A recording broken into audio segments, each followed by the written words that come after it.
podcast de l'article de Dr Samir Belhassen publié sur l'odj.ma. L'auteur a intitulé son article « Penser l'éducation, penser le futur ».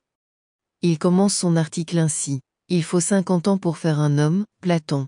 Si tout le monde s'accorde sur le fait que l'éducation est la pierre de touche pour construire un monde meilleur, les penseurs divergent sur le comment. Les uns pensent qu'il est nécessaire de façonner les jeunes générations, les endoctriner ou pour utiliser un terme les formater. L'auteur poursuit son article ainsi. Les humanistes quant à eux, défendent la liberté de l'enfant, c'est-à-dire un enseignement plus démocratique. Confucius avait établi les fondements d'une éducation rigoureuse qui influence à ce jour les rapports sociaux dans plusieurs pays d'Asie. Rousseau, plus paradoxal, avait publié un traité qu'il avouait inapplicable. L'utilité de l'éducation pour Rousseau, c'est de permettre de tirer tout le potentiel de l'être humain au naturel, mais c'est aussi l'amener à se déployer au quotidien et de lui donner les aptitudes et les compétences nécessaires à agir. À partir du X, beaucoup de scientifiques de diverses disciplines, psychologie, sociologie, économie puis neurosciences, abordent les questions de l'éducation à travers les nouvelles théories de la connaissance, du développement de l'intelligence, du fonctionnement du cerveau, et bien entendu de l'économie politique. Au XXe siècle, l'apparition de grandes figures de la pédagogie comme Maria Montessori, Célestin Freinet, ou encore Antoine de la Garandrie, qui a initié une approche singulière, axée sur les processus mentaux. Il a travaillé sur la gestion mentale, en matière d'apprentissage.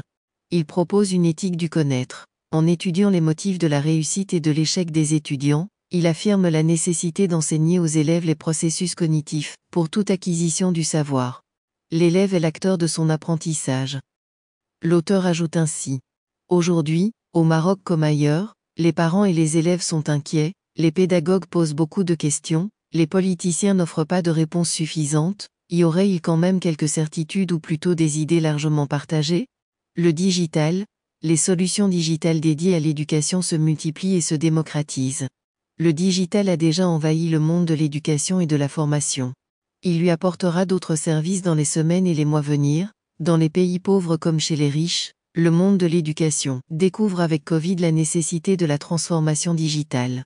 L'apprentissage toute la vie, il ne s'agira plus, seulement, d'améliorer les savoirs, savoir-faire, aptitudes, compétences et qualifications acquis, il s'agira d'apprendre des choses, des aptitudes nouvelles, des techniques et des métiers nouveaux. Apprendre à apprendre, le digital et la nécessité de l'apprentissage toute la vie exigent l'amélioration des techniques d'apprendre. Les petits, les jeunes et les moins jeunes devront apprendre à apprendre dans un environnement technique et conceptuel nouveau. Apprendre à apprendre serait la compétence la plus recherchée à l'avenir, ce sera la seule garantie d'une agilité professionnelle dans un monde où les changements vont s'accélérer. La question des langues, l'apprentissage des langues dans le monde village est une nécessité qui n'est plus à démontrer.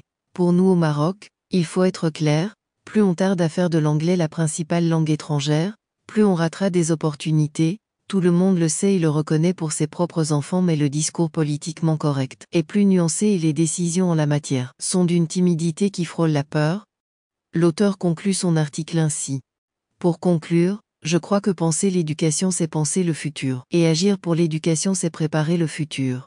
Alors, pensons et agissons. Rédigé par Dr Samir Belhassen et lu par l'intelligence artificielle de l'ODJ Media. N'oubliez pas de télécharger notre application l'ODJ mobile sur Android et iOS, et de vous abonner à notre chaîne YouTube l'ODJ TV si vous souhaitez être au courant des dernières actualités, podcasts et émissions télévisées.